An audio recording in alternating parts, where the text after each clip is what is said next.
Okay, let me quickly intro you because I found some fun things for you about you. So when were you arrested last?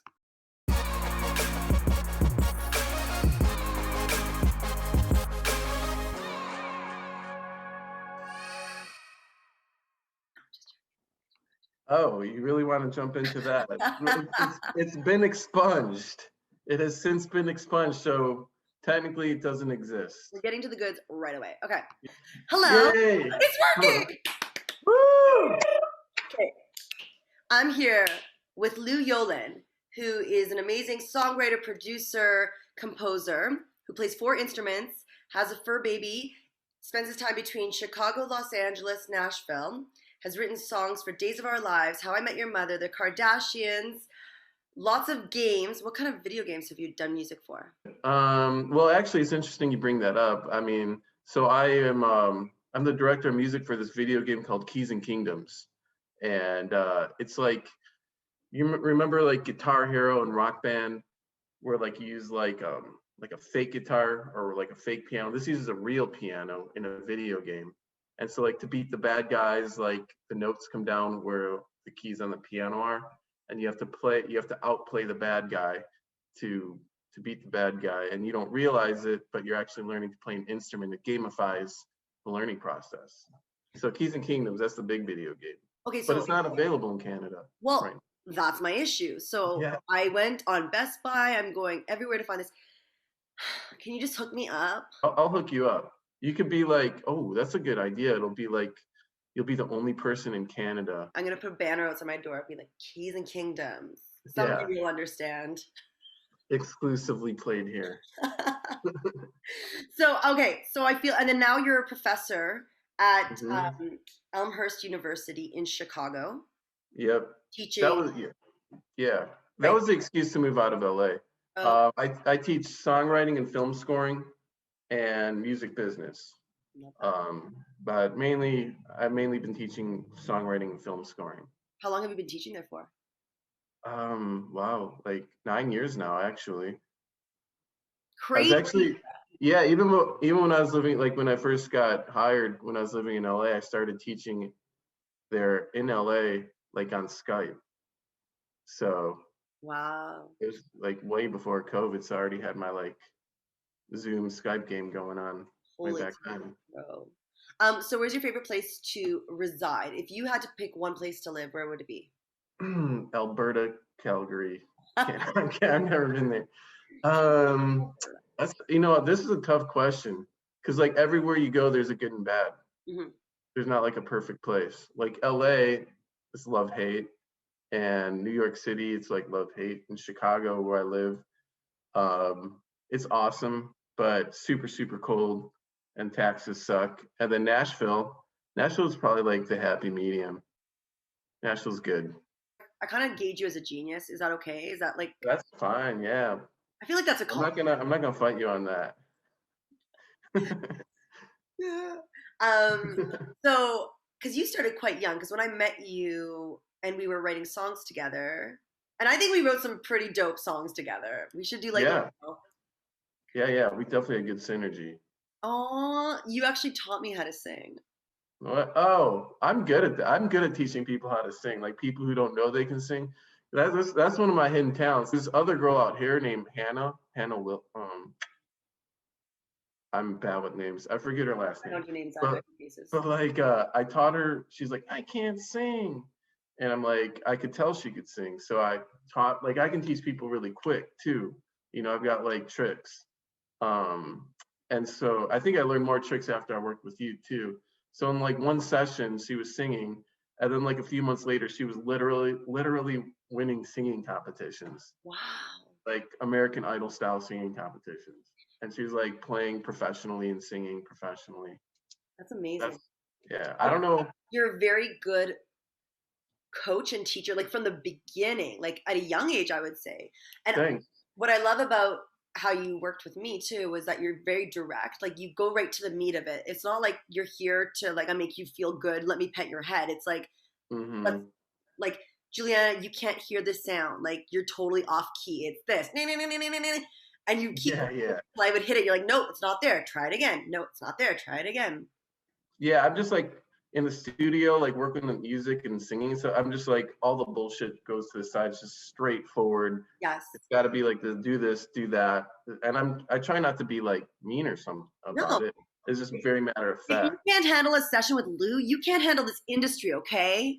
Mm, Like damn. Keys and Kingdoms. Okay?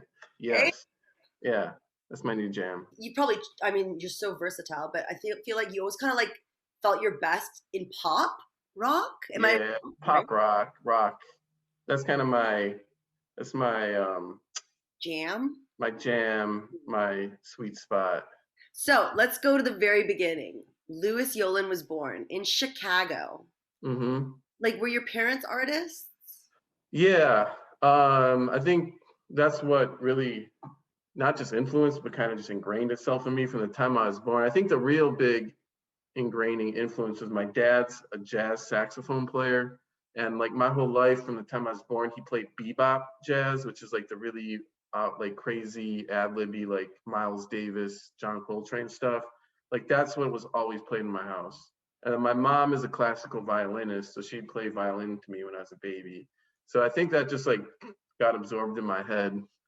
And then they were very like assertive with teaching me music. So when I was 4, they made me take piano lessons. They forced me.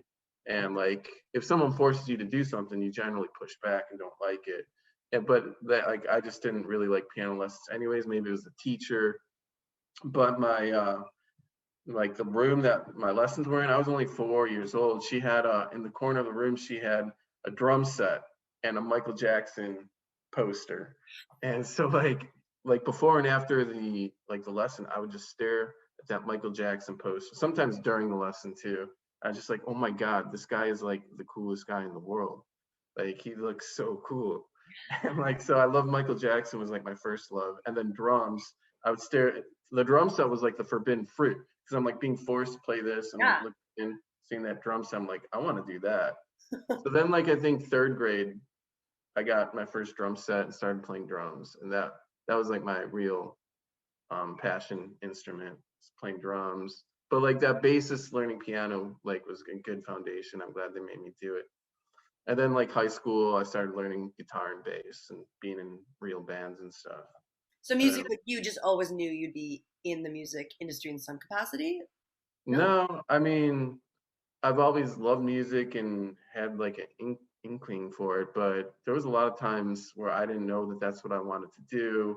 Like especially after high school, I putzed around for like 3 years at community college and they had no clue what I wanted to do.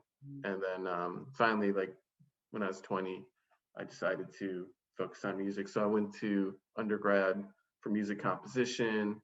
And so I started learning all about classical composition. I got into classical music and modern classical. And then from Columbia College, Chicago, I got into UCLA for graduate school for music composition. So that's what brought me out to LA. And that's where I met Stefan and some other people.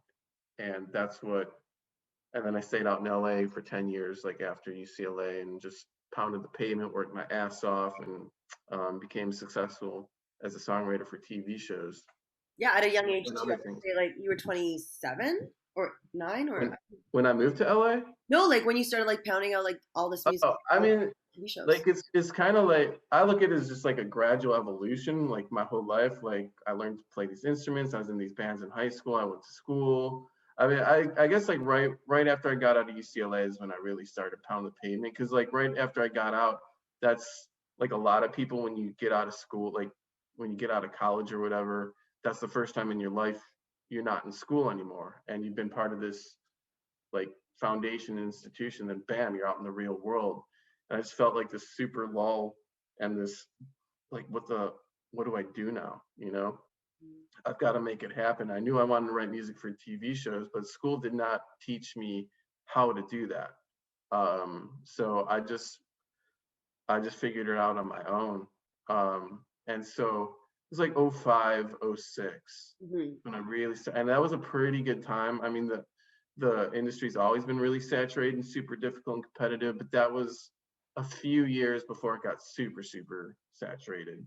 I think I got in at a pretty good time. But like, do you want to hear like the nutshell story on how I did that? Yeah. Okay, so like, yeah, I got out of UCLA and I just felt like this.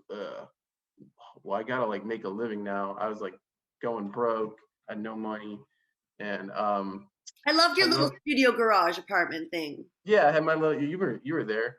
We were such creatives. We would just Absolutely. create like and for hours. Like for Yeah, we definitely. Well, first of all, you are super talented, and like, yeah, like you are really astonishingly talented, and we definitely just had synergy.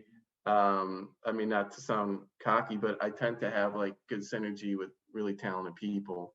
But I was really impressed, and I was kind of taken aback, like how talented you are, and like I was like, why aren't you pursuing that more? You know, like your multiple talents. But anyways, getting back to the story at hand. So after I got out of UCLA, I was like, I want to write music for TV shows, but I have no idea what to do. Um, People always ask me this. They're like, how did you, because I've written music for over 700 TV shows. Mhm. And people are like, how did you do that? I'm like, well, that's like an hour and a half talk, but like, I'll try and Yeah. succinct it. But like, basically, along the way, I had a teacher who told me to join BMI. So BMI, like in Canada, you have SOCAN. Right. And in USA, we have BMI, ASCAP, and then another one called CSAC. And that's like, I joined it just because my teacher told me to, and it was free. And I had no idea what it was or what it did. And after I got out of UCLA, I still had no idea like what BMI did, but I knew I was a member. And there was an office in like in LA. So I just like walked into the office on Sunset like blindly. And I Yeah. just walked up to the receptionist, this cold blind. I'm like, hey, I'm Lou. I'm a BMI member.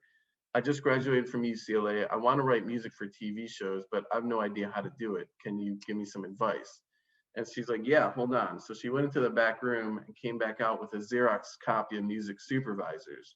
And music supervisors are the people who find music and place them in TV shows. Mhm. So like on the creative side, they find the music, they place in TV shows, and then they have to do the admin side. They have to do all like the paperwork and the business. But anyways, I got this like list of probably like 200 music supervisors. It was like 05, 06-ish. And I just would like, I spent 2 solid weeks all day, every day, just cold calling these people. And I kept like a list of who responded, who said yes, who said no, who didn't answer. And like people who didn't answer or didn't respond, I would call them again. I was super persistent. And then I'd go down to like email, I'd email them. And then like, that was like the peak of MySpace also, which was Yes. that was like a super awesome platform for like music and social networking. How It we was like, met. that's how we met. Yeah.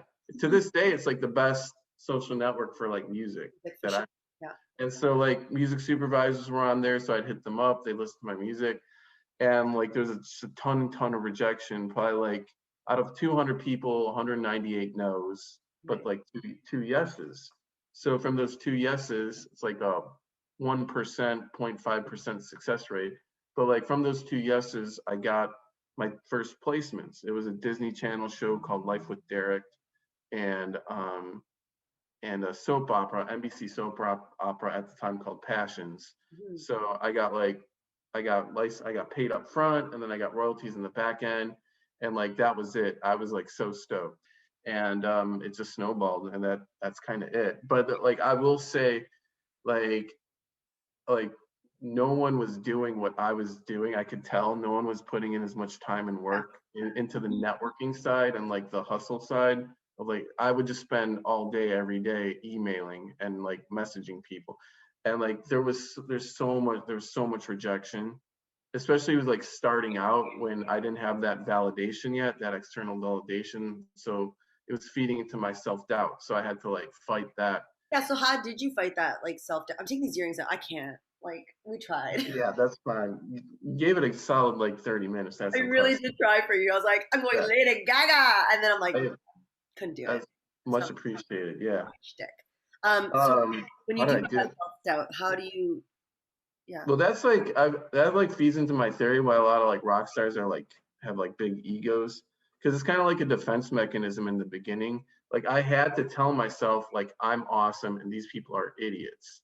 Like Mhm. these people who reject me, they're like they suck, they're idiots. How did they get to this position? So I had to like tell myself that to get How did through. you even come up with that? Like, that's what's so crazy. Like, that's such a great way of looking at things.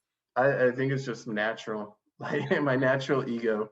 I feel like what you just said is so valuable, especially because I know people who are going to be watching this who, especially right now, are starting from zero or transitioning careers. Like the world Mm, stopped. There's going to be a whole new flood of entrepreneurs. And yeah, I do agree with you. I like want everyone to really hear what you said. For yeah, 200 submissions, 198 said no. Like you put yeah, your work in. How many people would stop after the first rejection? How many? yeah. Oh, I remember one time, like this one girl was like, she was just like really rough. She's like, your music is not commercial. It's not, she's like, it's just not commercial. It doesn't have any commercial appeal. And it like, I just remember that hurt so bad. She was like a DJ at a radio station or something. And she like, it It's the hurt. first when it's like a person you actually look up to that you're so excited to meet, right? And Yeah, it's like yeah, your idol says no, right? yeah. I didn't realize at the time is like, it's all about perception. That you hear this, but it's so true. There's such a huge abundance out there of like opportunities, and um, as the industry changes, the industry is always changing. It's in flux with music, but it seems like one thing that seems to occurring, which is a good thing, is there keeps being more and more opportunities and abundance of opportunities, like like streaming, for example. Like everything's changing over to streaming, like away from like old school terrestrial TV and radio. And I bet in like 10 or 20 years everything's going to be streaming.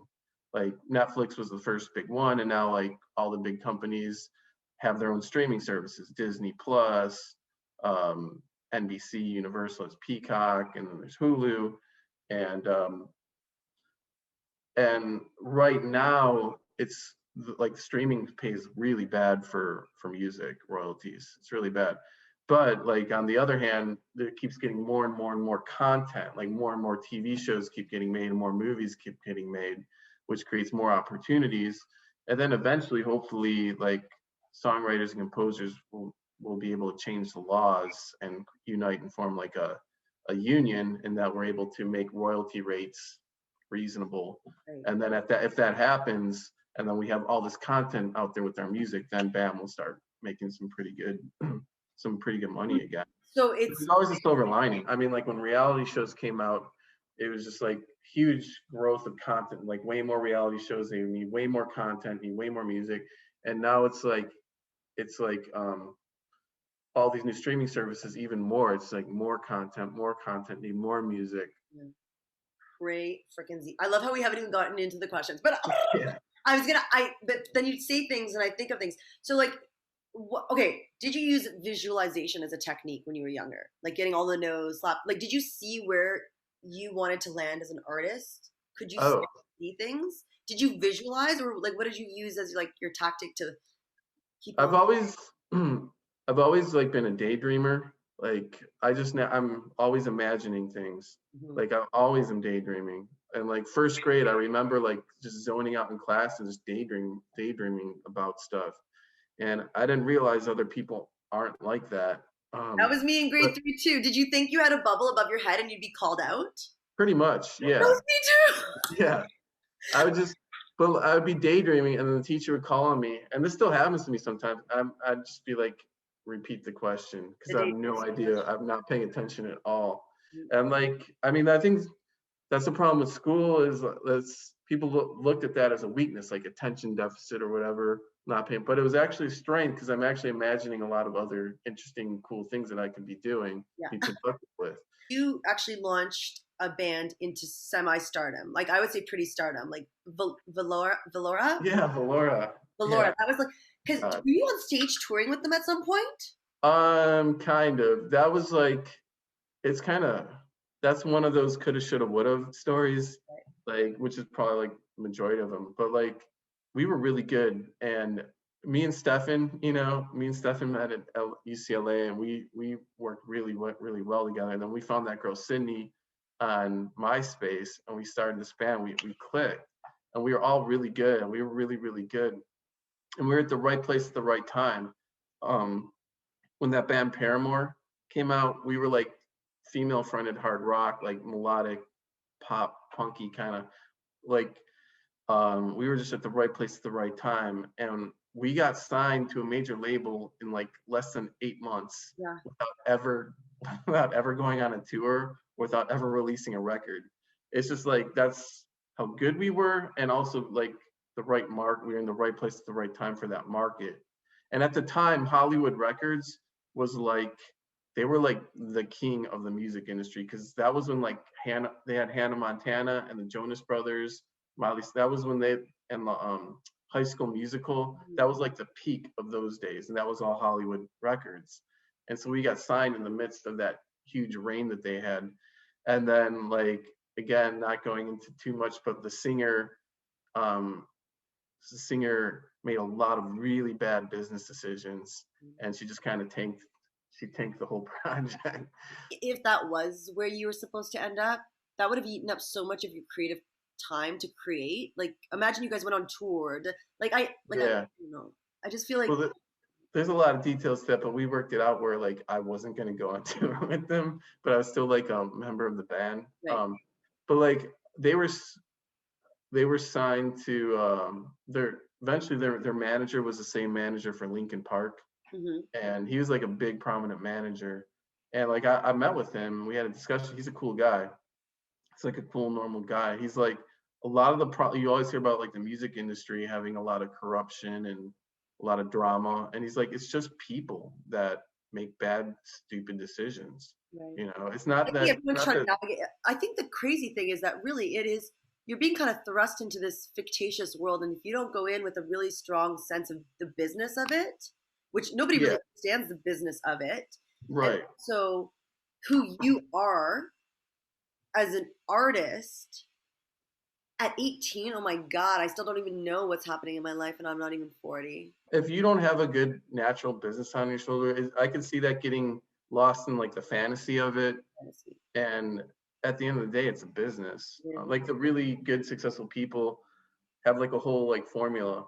They're really talented, so they've got the goods, and that's only like 1/3 of it. At the end of the day, you have to make your own decisions, your own business decisions. It really comes down to the individual artist, and if they have a wonky business head on their shoulders, then that's what sinks a lot of people. And then the third thing is having that persistence. What kind of music were you inspired by when you were younger? What music would you like pulled Oh you? yeah, I mean, I was super. I mean, first it was Michael Jackson when I was like really little, and then like I got super like in grade school, I got super into like 50s and 60s rock and roll. Mm. Like I just love that. I still do. Like 50s rock and roll and the Beatles and Beach Boys. It's still my favorite stuff. I'm like, oh my God. I remember like in second grade hearing it for the first time. Yeah. I was just like hypnotized. I'm like, oh my God, this is so good.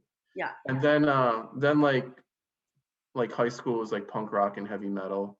Is that because you were angry? Yeah, I think so. I definitely connected, with like the rebellious anger aspect of it, but it's really good music. I still think it's really good music. Just name those 3 songs that you're like, whoa, these were like, boosh, done right. Really? I know. That's a hard one. This wasn't on the list. I'm not even on the list. Is it? We're going on a tangent. 3 like awesome songs. I know, sorry. I'll name mine 3 too. Okay. Like or most impactful that like really inspired you. Okay. I mean, all right. So I love The Cure. So probably like Just Like Heaven. Like when I listen to that, I'm just like, this is so good. Just Like Heaven by The Cure. Probably a Beach Boys song.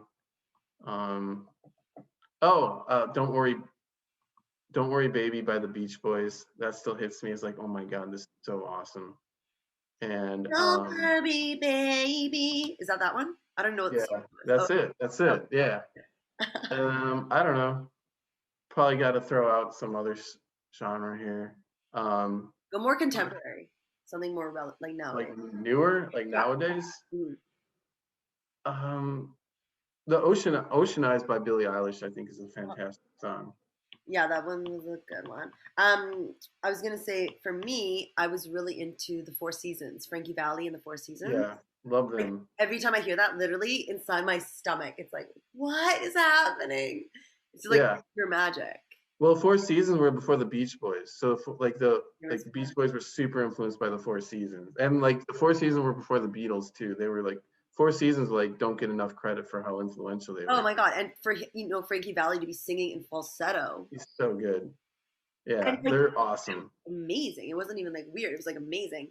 Yeah. And then ABBA, of course. And then you know what? I would say Ace of Base for me. Okay. Yeah, they're awesome too. I Saw the Sign, like changed Yeah. my entire elementary experience. That changed your world? I did. So I'm gonna just wrap it up with one last quick question. What genre of music do you think will make a big comeback? I would love it if like rock somehow did. Cause like rock's dead. It's been dead for a long time. I mean, there's a lot of reasons why rock is dead. But like just like human music, like getting together and playing instruments, like Yeah, that's dead. Like everything's like programmed, right. and Sounds and vibrations. Yeah. yeah, somehow like playing like live music with humans, and like I just associate that with rock, Yeah. you know. But I think like humans playing music together should make a comeback somehow. Well, if we can. Yeah, yeah, Zoom style. right. Here we go. Now. Okay, where do you see yourself in 15 years? And then we're really wrapping this party up. Because I've 15 years. Hopefully just like doing what I'm doing, just like a little more like with family and kids and like a happy, healthy family and marriage, and hopefully like increasing like my investments with like real estate. Because we didn't even talk about your app or anything, but that will all be in the blog because there's so many more interesting aspects to you and how you've transitioned from the music industry into the tech space. So that's going to be on our blog at the PS Make Me Famous website, psmakemefamous.com. Ava will interview you. Thank you so much for your time. Oh my gosh, you're so generous. That was Thanks for having me. It's been fun.